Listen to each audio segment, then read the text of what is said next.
I call the member for Macarthur. Thank you, Mr Deputy Speaker. I rise today to speak on the Clean Energy Finance Corporation Bill 2012 and the suite of bills to amend the Clean Energy Act 2011. This set of bills sets to establish an incorporated entity under the Commonwealth Authorities Act 1997 to be known as the Clean Energy Finance Corporation, CEFC. These bills will give the CEFC substantial powers to invest in financial assets for the development of Australian-based renewable energy and low-emission technologies, along with energy efficiency projects.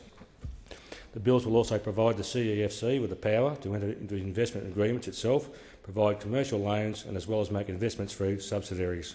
The Clean Energy Financing Corporation, Mr Deputy Speaker, is the brainchild of the Greens members of the Multi-Party Climate Change Committee, of course. It is, however, nothing more than a slush fund for the Greens to grant funding to projects that fit within their green utopian view of the world. As the member for Mayo brought up earlier today, Mr Deputy Speaker, the CEO's salary is outside the Remuneration Tribunal's jurisdiction, so what are we going to have? Are we going to have a union heading being the CEO, or are we going to have Mr Bob Brown himself coming back to head it up? For my betting man, I'm sure we know who it's going to be. Through the creation of the CEFC special account, $10 billion will be appropriated over 5 years, with the first instalment of $2 billion to be paid on the 1st of July 2013. Now, the government intends for the CEFC to be self-sustaining once it has matured. Any funds returned to the CEFC for its investments will be available for reinvestment. While this sounds wonderful and economically sound, Mr Speaker, the bill already predicts a loss to this monumental taxpayer investment. Indeed, Treasury officials confirmed to the House of Economics Committee that around 7.5% of the loans and investments made by the CEFC will not be recovered. Seat. It's very difficult to hear what the member for Macarthur is saying while the member for Cook and the Parliamentary Secretary conduct an ongoing exchange in light of his recent point of order. I call the member for Macarthur. Thank you, Mr Deputy Speaker. In yet another feat of tricky accounting, most of the lending is off budget, yielding a deceptive budget surplus. This is risky business, Mr Speaker, risky business indeed. There will be operating costs and there will be write-offs, but the telltale sign that this scheme is yet another Greens-inspired pipe dream is the concessional component of the loans made by the CEFC to renewable energy projects. Only a Labor and Greens government would borrow money at one rate and then lend it out at incredibly risky projects at an even lower rate. This aspect of the CEFC will expose the belly of the beast to the world of heartache. Mr Deputy Speaker, we've seen firsthand the problems created when a government backs a so-called winner. In Australia alone, we have witnessed a monumental collapse of the Queensland Government's zero-gen project, costing taxpayers well over $100 million of losses. This was despite many warnings from the opposition, as well as industry experts, that this project was doomed to fail from the start. The government's $700 million solar flagships program in Moree, the Queensland Solar Dawn projects are struggling to gain industry support. For international examples, we only need to look at the United States, with monumental failure of their $700 million Solyndra project, a project that had been the President's shining example of a green energy company. The failure of the Beacon Power and Earl also occurred under a remarkably similar scheme to this one proposed by this government, as did Solar Trust of America, which collapsed despite having a $2.1 billion loan guarantee from the US Energy Department. History does not bode well for the CEFC. If the finance sector is not convinced of a project's economic viability, why does the government think that it should then expose billions of taxpayers' funds to these exceptionally risky projects? Indeed, the Greens believe, as announced by Senator Milne, that the CEFC will be able to access funding from the private sector on top of its own taxpayer funding for renewable energy projects.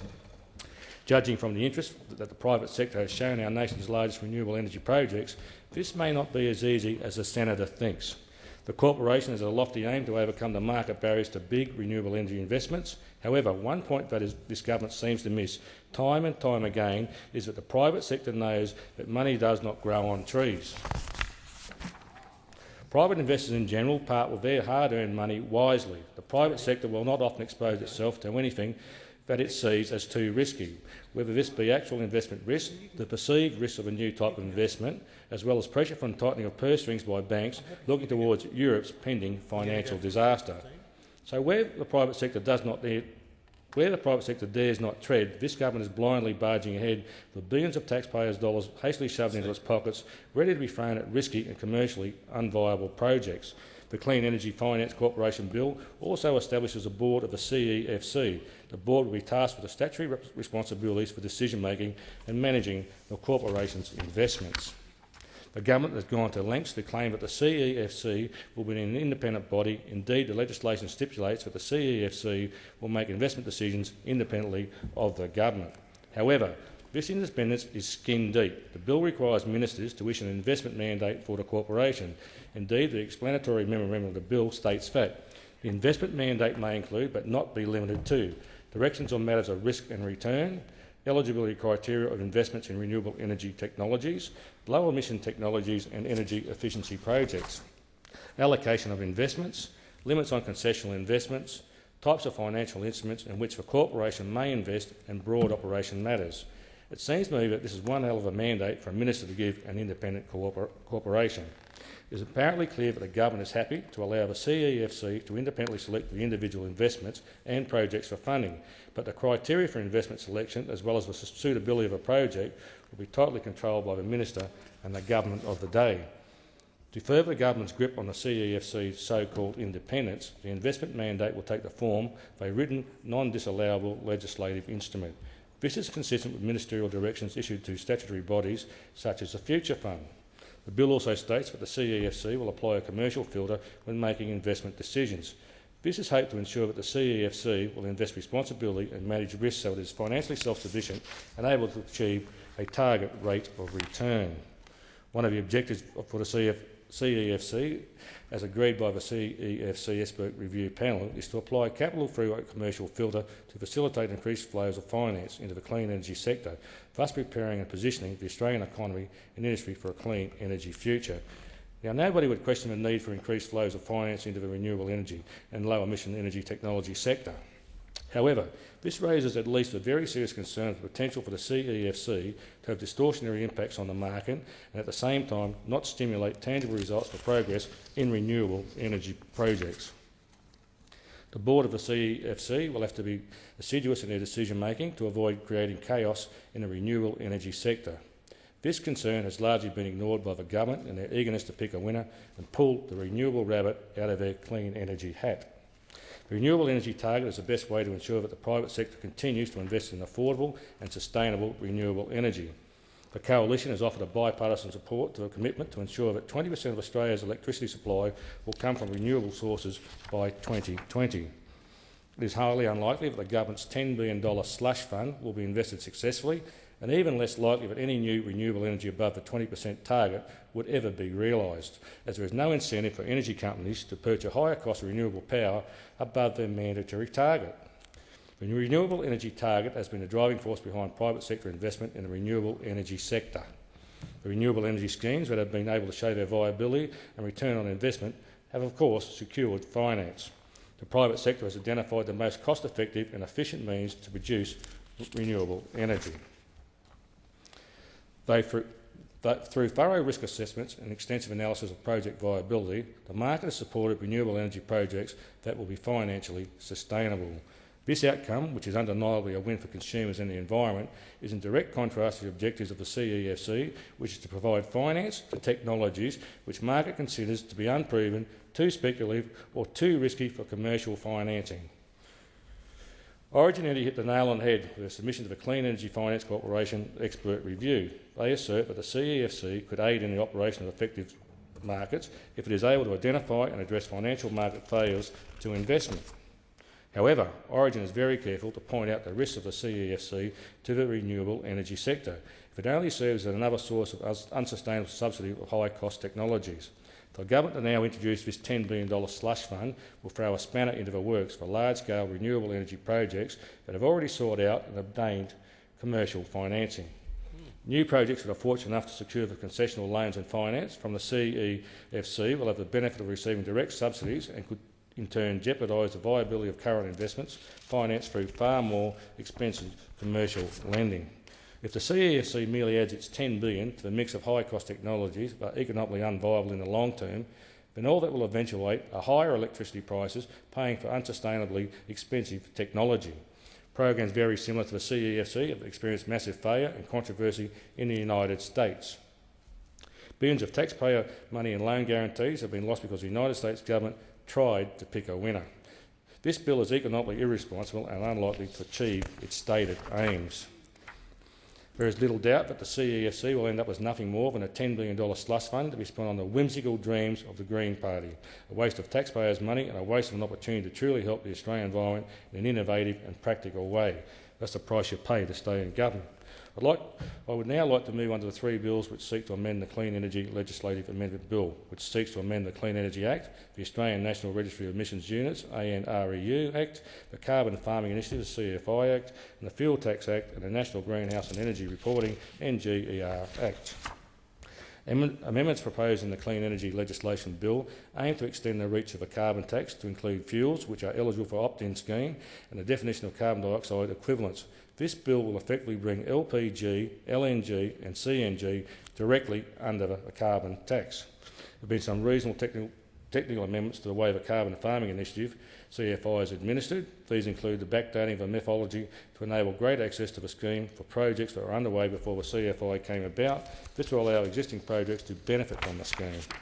The Clean Energy Legislation Amendment Bill also amends provisions in the NGR Act to allow people to nominate who has the operational control of a facility where it is not already clear.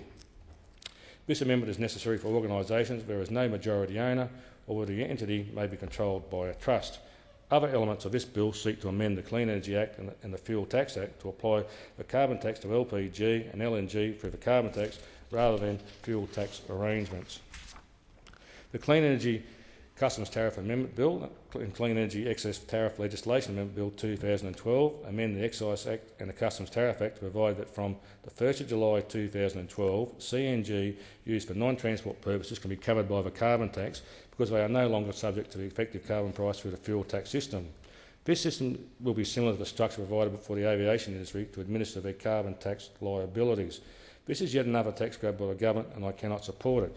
Mr Deputy Speaker, when I look at the amount of money that's been spending here and I try to explain this bill to people in my community, they say, well, we're a growth centre in south-western Sydney and under 16 years of a state Labor government, we received no support whatsoever or very, very limited support in relation to infrastructure in a growth centre.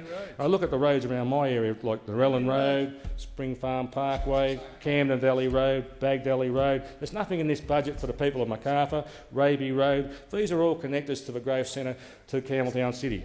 St Andrews Road, Denham Court, Campbelltown Road, even a regional sports centre for Narellan or a PCYC for Gregory Hills. When I go out and explain these types of bills, which are slush funds to the Greens, that we're investing in projects we're never going to get off the ground, and my community say, what is going on with this government? You go door knocking and people say, this is the worst government I've seen in my lifetime. I'm talking to people who are 50, 60 years of age, 70 years of age, who've seen the Whitlam governments and said how bad that was. Now all of a sudden they are saying to me they have never seen in their whole life a government that has wasted money like this government and they allow growth centres to occur in north-western and south-western Sydney. The government doesn't give any funding towards these sort of projects. We can't build sustainable communities. The stick lack of infrastructure. Then we go away and give $10 million away to a bunch of wackos in the Greens who are going to run these programs. And the people in my community just goes, what's going on here? How are they getting $10 billion and we're getting nothing? There's nothing in the budget for the people of Macarthur. They walk up to me day in and day out, Mr Speaker. We'll address the bill before the House. Well, Mr Speaker, when you're talking about poor policy, when you're poor political parties, when you have a government that's a hung parliament, and you look at the deal that's been struck between the Independents, the Greens and the Labor Party, my community becoming so frustrated with the lack of funds are going into building sustainable communities, lack of infrastructure, and they ask me what's going on. I say, go along and watch Question Time. When we ask questions, the questions are never answered. When we ask for money, the money is never delivered. The South West Centre, Growth Centre was released for urban development. All of a sudden, no infrastructure. Nothing in the budget for my community, nothing in the budget for Macarthur. And they say, well, how does this all occur? Because all the pork barrelling that occurs with the government and the independents. All of a sudden, billions and billions of dollars have been given away because of a hung parliament, because people have got the balance of power. Other communities miss out because the independents and the Greens are reaping all the money, they're sowing and putting it into their pockets, giving it to their communities, and it's not being equally shared amongst the broader Australian communities. Thank you, Mr Deputy Speaker.